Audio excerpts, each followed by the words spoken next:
अस्सलाम वालेकुम, आदाब। मैं हूं सिद्दीक़ वफ़ा और आप देख रहे हैं एमआई चैनल। नाजरीन, एमआई चैनल ने इससे पहले भी ज़मीनी फरिश्ते के उन्वान से एक रिपोर्ट नशर की थी। आज भी एक ऐसी कहानी आपकी खिदमत में पेश है। इस रिपोर्ट के ज़रिए अवामुन्नास को खिदमत इंसानियत के लिए उभारना और जो लोग इंसानी खिदमत के जज्बे के तहत अपनी बेलौस खिदमत अंजाम दे रहे हैं उनकी सराहना करना है और हिम्मत अफजाई करना हमारा मकसद है। अगर आपको इस तरह की रिपोर्ट पसंद आई हो तो ज़रूर हमारे चैनल पर कमेंट करें और इस वीडियो को आगे तक ज़रूर शेयर करें। नाजरीन, बता दें कि आज के तेलुगु अखबार में एक खबर नशर हुई है जिसमें एक जोड़ा जिनका नाम मोहम्मद कासिम और फातिमा बेगम है, वो गुज़िश्ता कई दिनों से निज़ामाबाद के किशनगंज प्रभात थिएटर के पास एक दरख्त के नीचे ज़िंदगी गुजारने पर मजबूर हैं। जैसे ही इस खबर को बोधन से ताल्लुक़ रखने वाले एक मुफ्ती साहब ने खिदमत इंसानियत व्हाट्सएप ग्रुप में शेयर किया और अहले खैर और ख़िदमत इंसानियत के जज्बे से सरशार दोनों जमीयत उलमा के अरकान से अपील की कि वो इन हजरात की खबरगिरी करें। ये मैसेज एक ज़मीनी फरिश्ते इरफान पटेल, फाउंडर इथिकन फाउंडेशन ने देखा। इन्होंने फौरी मज़कूरा मुकाम पर पहुँचते हुए मोहम्मद कासिम और फातिमा बेगम से मुलाकात की और इन्हें फाउंडेशन के दफ्तर अहमदी बाज़ार बजरिया ऑटो मुंतकिल करते हुए इनके लिए कपड़ों और नहाने का इंतज़ाम किया।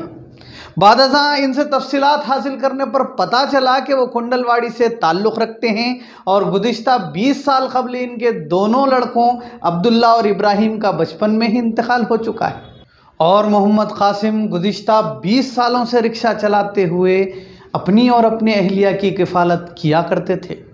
लेकिन उम्र का तकाजा और कमज़ोरी के सबब अब ये जोड़ा भीख मांगकर दरख्त के नीचे ज़िंदगी गुजारने पर मजबूर है।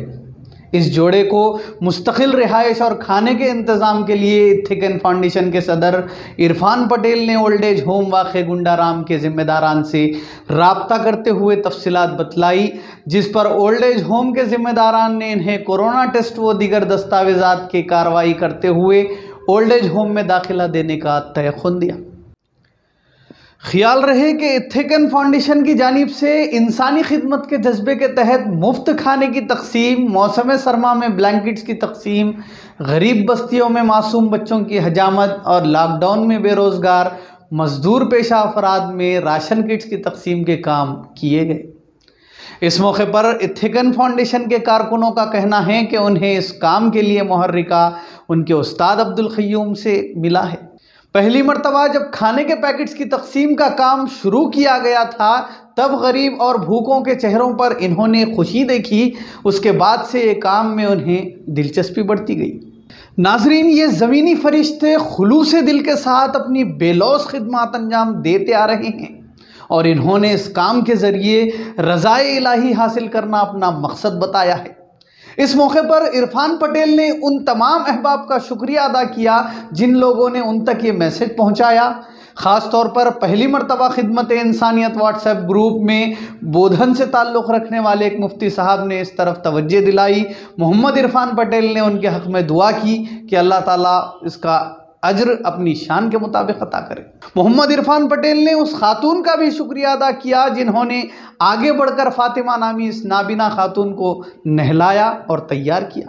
इस मौके पर इथिकन फाउंडेशन की जानिब से ईनाडू तेलुगु अखबार के सहाफ़ी श्रीनिवास से रब्ता करते हुए उनकी सहाफ़ती खिदमात को सलाम पेश करते हुए उनके हक़ में दुआ की। इस मौके पर एमआई चैनल भी तेलुगु रोज़नामा ईनाडू के उस सहाफ़ी को दिली मुबारकबाद पेश करता है और फ़िरक़ा वारियत से गालिब इस समाज में बिला रंग मज़हब व मिल्लत इंसानियत के लिए तड़पने वाले दिलों को कद्र की निगाह से देखता है और उन तमाम अहबाब को मुबारकबाद पेश की जाती है जिन्होंने भी इस कार खैर में हिस्सा अदा किया और अल्लाह ताला से दुआ गो है कि अल्लाह ताला अपनी शायान शान तमाम को अजर अज़ीम अता करे और इस जोड़े मोहम्मद कासिम और फातिमा बेगम को अल्लाह सेहत और लंबी उम्र अता करे, आमीन।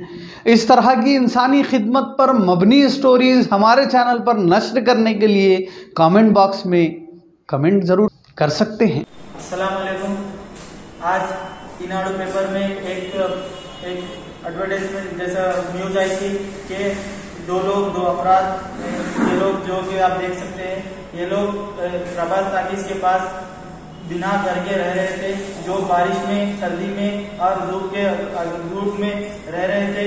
तो इस न्यूज को देखकर एथिकल फाउंडेशन ने एक कदम उठाया कि हमारे अपराध ने जाकर इनसे बात की। ये लोग, इनके बच्चे कोई नहीं है और इसलिए हमने इनको टेक ओवर किया और टेक ओवर करते हुए आगे कार्रवाई में हमने ओल्ड एज होम में बात करते हुए इन्हें ओल्ड एज होम शिफ्ट करने का इरादा किया और इनको बहुत से जो जरूरियात के सामान है वो सामान की फराहमी करते हुए हमने ओल्ड एज होम शिफ्ट करने का इरादा किया है।